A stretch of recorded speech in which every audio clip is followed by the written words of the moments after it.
Spoilers are on the hunt. Bayonetta is an anime made in 2013 where a witch kills angels, and it was received by weebs so well that they went as far as to make a game about it. What? Bayonetta, the game, is about a 500-and-something-year-old femoid witch whose suit is weaved from hair that vows biblically accurate angels by completely fucking destroying the X button. A game about making amorously in denial angels mad horny by the sheer sight of skin, sending them back to honey jail with a weaved fist of cock and ball torture. Good morning, fellow members of the Umbra and Dark Arts. After 13 hours of pure enjoyment, I just finished Bayonetta and was reborn as an American, leaving behind my previous life as a miner, farming cobblestone. The Steam blurb was quite literal when it said, "Being bad never felt so good." Oh, what a day! Made by Platinum Studio Games in 2009, creators of this migraine masterpiece and the Cake Factory, it is led by developer Hideki Kamiya, a man so molded he will block you on Twitter if you don't reply to him in moon runes. Checkmate, Tommy, I don't use Twitter. Besides, kimi wa hage desu, motto naku. Gaijin desho, sukashi, jinku wa chisai ne. Oh great, that's what 1 year of learning Japanese amounted to. What the hell is this? I hope you're proud, my imperial leaders of the gambling loophole pachinko mainland. If I were to give you a consensus of the story of the game, I couldn't, because I was utterly distracted by this smooth, silky, robust, mouth-watering gameplay. In this medieval torture simulator, you take your controller back to the Dark Age, beyond the era of Cheeto-diseased fingernails and frequent GameStop field trips, by bludgeoning your way through hordes of angels, sending them back to hell. I mean heaven. I mean, where did they go? Pressing start begins you defying and defining gravity, falling down a cliffside, fighting many angelic fictional creatures, to the majestic cries of a choir on a clock tower. Huh. I wonder if that's symbolic. You, the player, have no idea what the fucking story is, despite being given exposition, but you play along anyway because there's so much happening on your screen, your brain is so wired that wow, players are mad again, out of pure jealousy. One time I got diagnosed with ADHD, and my doctor prescribed me a gifted copy of Bayonetta on Steam, and it's one heaven of a drug. This game is like one giant 12-hour anime fight scene, and somehow still shorter than One Piece, and yes, that includes the part where the fight pauses for the bad guy to do one fat exposition dump like every other Japanese media. So, let me condense that down like sweet milk for you. Bayonetta is a witch of the Umbra clan, which oversees darkness in fictional city of Europe, the Vatican City, preventing the third game from ever being released. Umbra witches are a rare breed, having only 2 occupants because all the others were hunted down after a major clan war between the Umbra clan and Heaven's Lumen Sage clan. Because one person from Hell and one person from the Italian restaurant Paradiso forgot the morning after pill and broke the Catholic Geneva Convention, risking calamity on Earth. Which sucks because it's the worst ring of Dark Souls. The Lumen Sage clan, still salty and yearning to remove any responsibility of breaking the Cross Compact, completely Heaven's Gate themselves to elevate into a higher being, the easiest enemy to kill in the game. Angels, comprised of 3 spheres and the Audito, shadowed over and servants of the DEA, consists of foot soldiers, Thomas the Tank Engine, and aerial enemies that should be removed. 500 years later, you, the player, suffers from amnesia memory loss as a result from missing the snooze button in a 500-year slumber at the bottom of the ocean. Curious and eager for answers, you are still one of the 2 remaining Umbra witches in the ongoing hunt. Hence why, when you die, the hunt is over. Originally, when I saw this game over screen, I thought it meant Bayonetta was the hunter. Oops. Starting out in the graveyard, we are introduced to this penguin. It looks like Humpty Dumpty's taking his last fall. Even old Eggman the Destroyer gets scrambled in the end, right? Enzo. Enzo is a dealer. Of what exactly, you ask? Hardcore information. A shadow broker of intel regarding Paradiso, who in which cooperates with Bayonetta, basing his entire personality off of The Sopranos. Forget about it! He feeds you information leading Bayonetta to sort out the eyes of the world, which also holds some correlation with the Roman Catholic Church's father. I wonder how that goes. Your father one day suddenly went missing, taking 500 years to realize he's not coming back after he led for bread and milk, he said. Father? This makes Bayonetta fatherless, but it's understandable, as father, the father of no one but Christians. You have a church around here that you go to? The Church of gay sex. is trying to resurrect the creator, Jubileus. Real name? Unpronounceable. Not much is known about Unpronounceable, apart from that it needs the eyes of the world so that they can finally see things and have depth perception. And also that she is described as a self-absorbed, typical 16-year-old human, and is trying to spit roast the earth between heaven and hell, which I believe is one of the many causes of colon cancer. Very inconsiderate. Quickly, get the parents' handbook. What are 16-year-olds into? TikTok, hot Cheeto, Dre. I'm going to Walmart. I'll be right back. The Umbra clan read out dead Vine quotes to the deceased, attracting the hierarchy of Laguna to put an end to your cringe. Psych, those quotes were read ironically, and the angels got slash whooshed, reviving protagonist 3.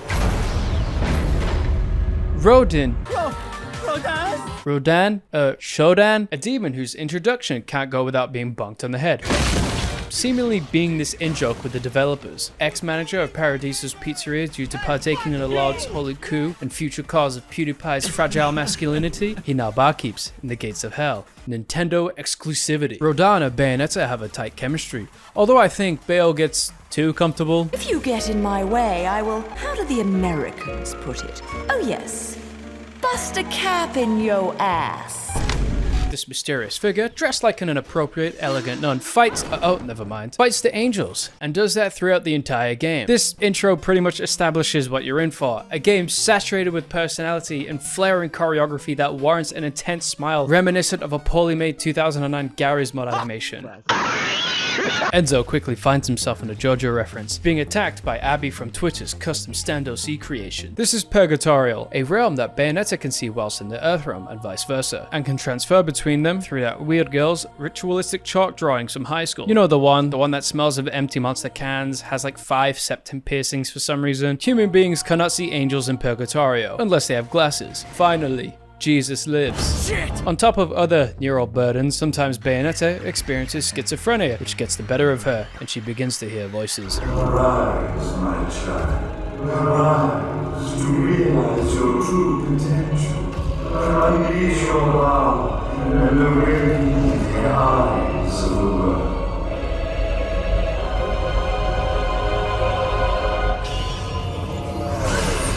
Whoa. It's just like the Matrix. Soon after, a plane in the Purgatory realm comes full on kamikazing into you, where you activate what is called bullet time, witch time, where everything pauses. No VHS filter. Bayonetta does her chalking to enter the dead realm, meeting Jean, the woman in the intro. Hey, we were childhood friends in witches school. I see you got your pilot's license. Spirit Airlines is one way to start. CBT competition? Okay, you're on.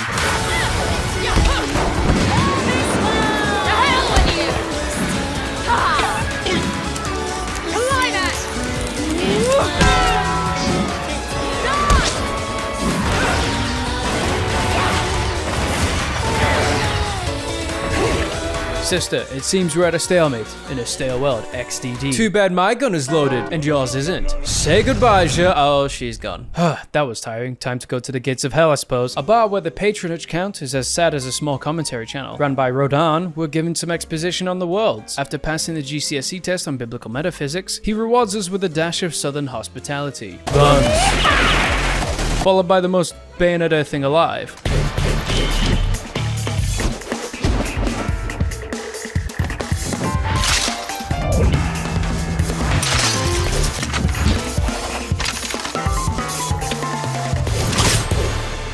Leaving Weeb Wonderland, she goes to the heart of the pizzeria, Turkey. Bayonetta's Stardust Crusade begins in Vigrid, Italy, where she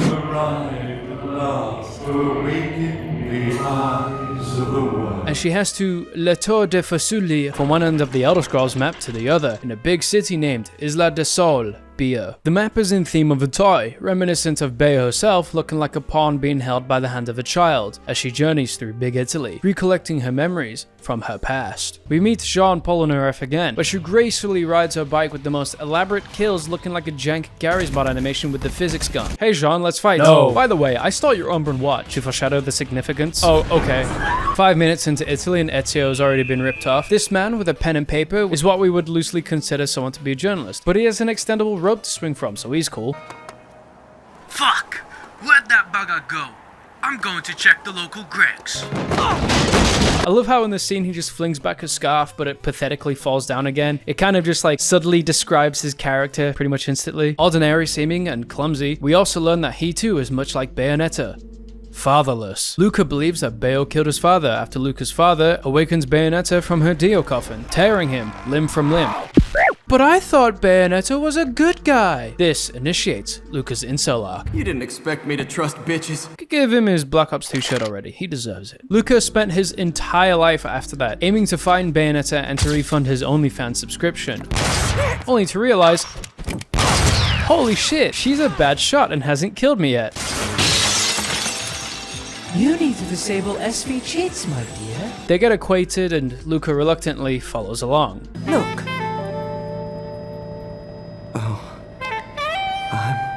Look. Bayonetta forgets her medication, hearing more voices, beginning to realize it's her father. Come home. I will give you a Disney Plus account with the child safety restrictions off. Entering a cathedral, she starts seeing schizo images of a child in the Earth realm. Bayonetta, what did the voices say? Okay, worried, she talks to her. Switcheroo, flashback, I wonder what this means. Anyway, child, where were we? Psych! Boss fight time! Psych! Another flashback about eyes or something. Yes, we can see. Now press X like a billion times, win, get sent to the demon ruins, then continue fighting the child. You bump into the Colosseum, the home of boss fights in every video game ever.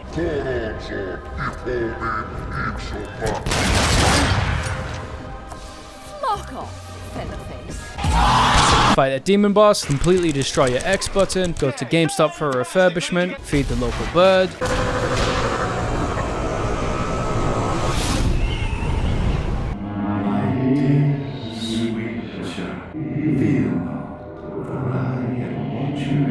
The voices are telling me to kill again. Oh, there's Jean again. Turns out she's allied with Jesus. And she's all like, Your assistance is not required. and Bayonetta is all like, insert cool scene, insert cool pose, fight. Bayonetta, everyone. But there's more. Not having the time, thinking she has commissions to finish, she transforms into a persona, fleeing the unfinished fight. Okay, we'll see you later for exposition and character development. Inspired, Bayonetta unleashes her beast within, ultimately being disowned by her parents and clan a second time for heinous degeneracy. Hey, it's that ghost child again, this time surrounded by some non-Protestant affinities. My sweet, lovely Use this plot device to move forward in the game. She looks a lot like you, so it thinks you're its mother, and Bayonetta is all like, pff, ew, no, but is in denial of having baby fever. Plus, child benefits means more techniques to unlock on top of cigarettes. You adopt it, unwillingly accepting an escort mission. You fight, run away from an angel demon, leading the thing through a conveniently placed gate to heaven. Watch this pretty cute scene where one of the angels falls in love with the child. I don't have much to say, it's pretty adorable. Anyway, eat my fist, give me my child back. Then give it to Luca to take care of. Her name is Cereza, I forgot to mention. She's your problem now, enjoy the escort missions, do some illegal MotoGP with Turkish traffic on the A6 motorway, eventually reaching the most haunted place on Earth, Denver Airport. Somehow Cereza sees Bayonetta, but Luca can't. What? Turns out Cereza can see them, and she whips out the enchantment table, transforming her glasses into a level 10 vision enchantment, allowing humans to see the funny in Purgatorio. Here's your personal McMuffin device, Luca. Should have had multi-realm depth perception into Purgatorio, Luca, because now you've spent 20 years of your life chasing your father's dream of finding angelical beings, only for a toddler to out-comprehend your muggle mind. It turns out that Heaven's Gate was so pissed that Luca's father revived a woman, they tore him limb from limb. The airport suddenly has a sinkhole where a Japanese fetish reveals itself. Luca risks his social perception of being seen near such a thing to rescue Bayonetta.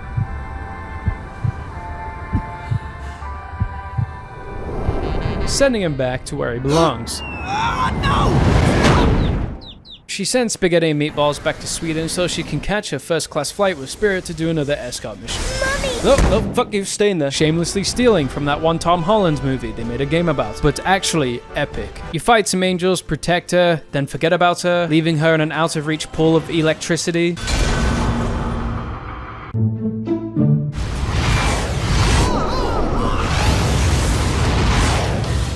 Welcome to my fantasy zone.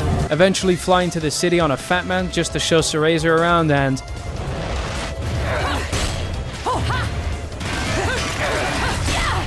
Get in, Cerecita.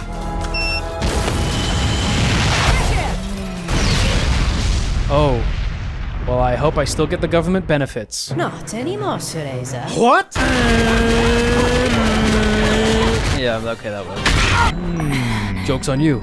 I don't pay my taxes. She talks about the gem on your Sonotube medallion, talking about the memories it holds, which then makes Bayonetta realize something, like duh, if you just thought for once. She tries to shoot you, but then misses, so out of shame, she explodes. Suddenly, Luca and Cereza are alive. I mean, of course, he has the Batman rope thingy. You then hear Father and Cereza is all like, Daddy, it's Daddy! what? But that's my dad. Who am I? You climb up the tower to go meet Father. And he's all like, Umbra and the Lumen Sage's eyes preserve the universe's existence, while many Americans use a non-disposable Ziploc bag. That is not greed. He sounds a lot like a posh British G-man. There is much you have forgotten. It has been 500 years since we last met. Then Bayo's all like, Could you dispense of the riddles? Dispenser going up. yes, please, oh my god. Then he's all like, to awaken the left eye, I brought this child from the past so you could see yourself, because mirrors don't fucking exist. Then Bayo's all like, This is probably how you got lost to begin with. oh! I mean, dude, you could do with your eyes being awakened because Cereza clearly looks like a younger version of you. Are you kidding me? You stupid bitch. The entire time, Bayo listened to the voices in her head to look after the child, not realizing it was a device to bring her, the left eye of darkness, to Jubileus. Light, dark, and chaos. The chapped map literally in your face the entire time was calling you a pawn. I literally said this earlier, and she was being held by the hand of Cereza. Bro, you got finessed by a 4-year-old. Bayonetta possesses the left eye, and Father possesses the right eye, in which Jubileus, the creator of all that is mighty, can be awakened because God needs eyes to see too, I suppose. Don't want to merge the worlds or start a new cycle blind or anything, XD. He then does a huge exposition dump like every other Japanese media. You fight him to some sweet music. My god, the music in this game, I haven't even appreciated it yet. Gamora gets Codford dogged. Scolopendra gets Oppenheimered. Bayonetta gets lasered by Elon Musk's Starlink 6G shitcoin tower. You then shoot a humming lipstick.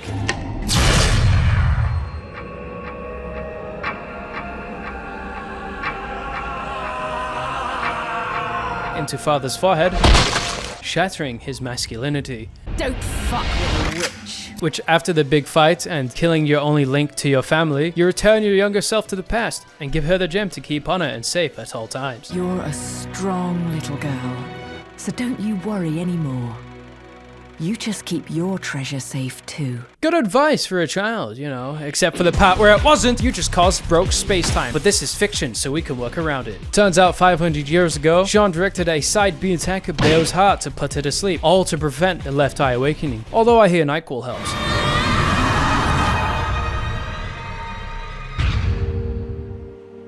Where did you get this? Bayo telling Cereza, herself, to keep her Sonotube medallion on her at all times, to her heart by the way, made her younger self actually take on her advice. So when Jean goes all low tier god, missing her shot, younger Bayo parry blocks because she played so much Bloodborne. Yeah, I ban him. Her reaction time elevated her to another being, surpassing the human effects of Adderall. Fellas, Bayonetta, is she natty or not? All fitness models' hair is very high up. The more subs you have. So, psych, that was part of the plan, and Father is still alive, which is very lucky because he banked so hard on Bayonetta telling Cereza, her younger self, to specifically keep the medallion close to her heart. How? So he flashbangs you, then takes you to the Eye of Jubileus because your left eye, in which oversees the dark, was awakened, and he's the right eye, which oversees the light.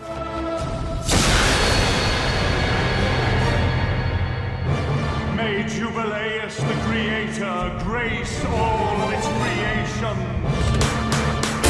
The end. Play Bayonetta 2 to find out what happens next. Or don't, you never touch your Nintendo Switch anyway. Psych number, Jean pulled a Metro Man and pretended to die to start a redemption arc after not being mind controlled by Father anymore. Music Man was born. You ride a bike up to space and holy shit if this game doesn't have some of the most phenomenal set pieces in gaming. This entire game is one huge lucky dip of sequences with the sweet feeling of absurdities sprinkled with wit. You pull Bayo out of the left eye, slap her a few times to wake her up, Get the fuck up. give her some linen cloth and jump into space, and die again, sure. Then as Bayonetta, do one huge fight with God, Jubileus. Otherwise known as unpronounceable, and die like 20 times to it because of the fucking whirlpool, oh my god. Eventually, where you have to do one huge torture kill, you weave your hair with Jean's, recreating that one scene from Avatar that confused me as a child, creating an original, unstealable OC. Yeah, it literally looks the same as Jubileus. Falcon punch God's metaphysical body into the fucking sun, yes, the sun, dodging every star in our system, which ultimately makes the sun God, doesn't it? Science wins again. This is my Reddit account, you can leave me some gold here if you like.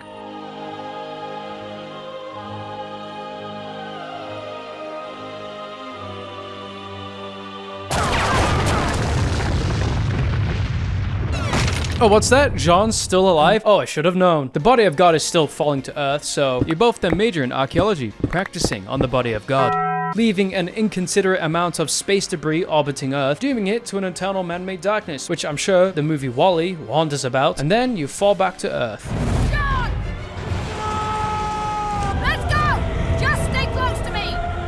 Oh wow, it's just like the intro. And they lived happily ever after. The end. Let's dance, boys. When you finish the game, it congratulates you with a slideshow of all the characters. How cute. Actually, that consensus wasn't condensed, it was more like evaporated milk. Anyway, how about the gameplay?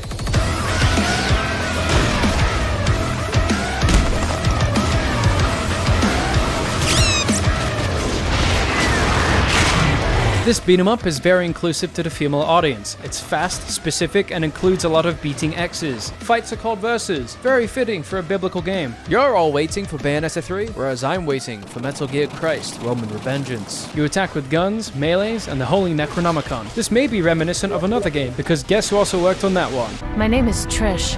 What?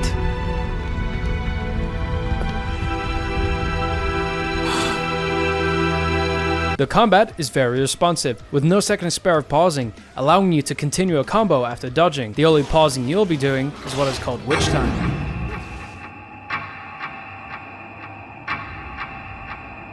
Activated after a successful near-miss dodge, you slow down time, rendering enemies unable to block your attacks. Basically handing you a platter of top 10 MMA moments. Not even the creator of all beings is immune to this. Unlike Gracious and Glorious, the hospital bill you'll receive proves that they should be God. I hope you have Umbra insurance. New players may button mash, but give them half a second to put the Red Bull down, to calm the fuck down, to finally read the combination list for once in their life. Their knowledge will manifest into a physical power of many boners and Bayonetta figures ordered from the Zen market. Some people do shrooms to feel euphoria. Turns out these edibles were some shit. Whereas I connect 3 wicked weaves together to become euphoria. All of this to the slapper soundtrack of God's Yamaha piano synthesizer. And if you don't know about Dodge Offset, I'm sorry, but you're on the same tier as me. My only issue with the combo list is that it's the year 2022 and my PC refuses to let me practice during loading screens. Thank Umbra for the back button. Combo points determine how many halos you are rewarded. You can also earn halos and how well you performed in each fight verse. Usually, most new players, much like the common workforce, will be earning minimum wage, taking 12-hour shifts, having totally dogshit technique, and being absolutely mauled by the machinery. Halos are a currency, which can be used in Rodan's Gates of Hell, trading the souls of the angelic in return for goods such as more combos, THC candy, and totally appropriate, non-promiscuous church attire.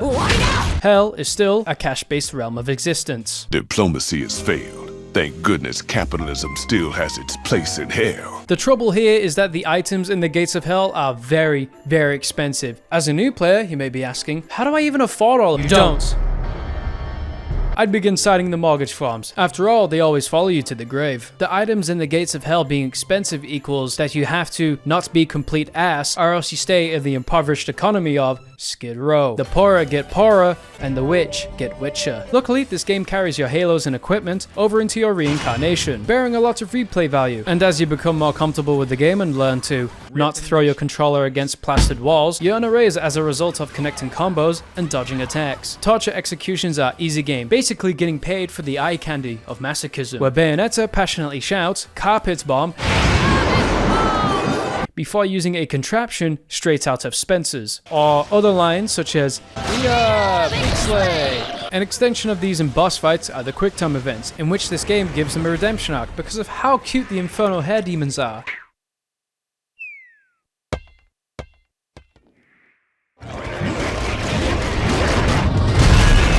I love it. Which pets at home can I adopt them from? How much did they go for? At the end of every chapter, judgment calls on whether you are a pussy or not. You use the health herb? Give me that platinum back. I have something a bit more of your style. That's a vintage piece, that is. You can trade in angelic hymns after collecting the many fragments of vinyls placed throughout Italy. I don't know who put them there, I don't know the logistics, but video game. Where upon downloading God's holy album through legal means and seeing it to Rodan, you are rewarded with a whole hellish discography of weapons, like BDSM, the Demo Man, and copyright infringement. Pillow Talk is a sword with a green energy beam. That's a lot of words to dodge, Disney. Get out your workbooks, class. New weapons mean new mix and match loadouts, mean more combos to learn equals replay value. Not a problem? Okay, homework due tomorrow. You can have 2 loadouts of 2 weapons at a time, producing instances of pure satisfaction. Some combos require magic. Magic can be brewed by dodging, dealing wicked weave attacks, and connecting combos. If a coping mechanism is needed, you can sell your soul to the local cult for some magical purple edibles at the expense of your non-existent platinum trophy. Or make fat stacks, making your enemies commit acts of heresy entranced by seduction. After every chapter, there's a game mode named Angel Attack, which warrants using a mouse, as using controllers to aim requires the delicate precision of a heart surgeon, which, might I add, I've had 2 cans of Monster Energy before this, and I haven't eaten all day. It's a little bonus so you can get some extra items or halos. Spread throughout the game, you may see heavenly portals on the ground. These are challenges, and they are hard, because they're challenges. Alfheim portals are not for the faint of heart, requiring you to do specific tasks with a relatively simple to understand skill curve that looks a lot like this. After completing, you are rewarded with broken moon poles or witch hearts, which when collecting enough of these shards increases the yum yum juice capacity. Best I can do is $5. In the latter half of the game, there are these gates too. Being fixed devices and chapters to take you to paradise. No, not that one. Paradiso. This is a great concept that gives you a keyhole's peek into heaven. Though I feel the puzzles surrounding the occasional ones are underutilized, being incredibly linear or not holding any secrets, which is a shame. Otherwise, it's used as a main tool in one chapter to follow Cereza into heaven. Cereza, my dear, watch and learn. Where in this area, there's a new enemy introduced in a bizarre scene after defeating the cause of all those Amber Alerts. Oh, fuck. Where your personal skinwalker steals your child benefit income. So, fist yourself, win the fight, where you find out she's actually an angel and has really, really huge fighting conviction. Appropriately named Joy. K. The disguise thing never happens again, by the way, and Joy's become a common enemy after this, making reappearances by all family-friendly means. Though I do wonder what it would have been like if the game threw like 10 skinwalkers at you to throw you off. As described earlier, a lot of cutscenes where stuff just happens can be described as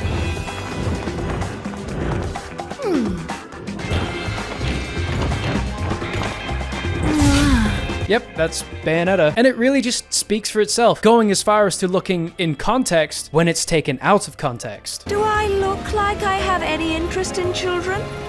Now making them? Well, that's another story. I feel like a fucking celebrity in this town.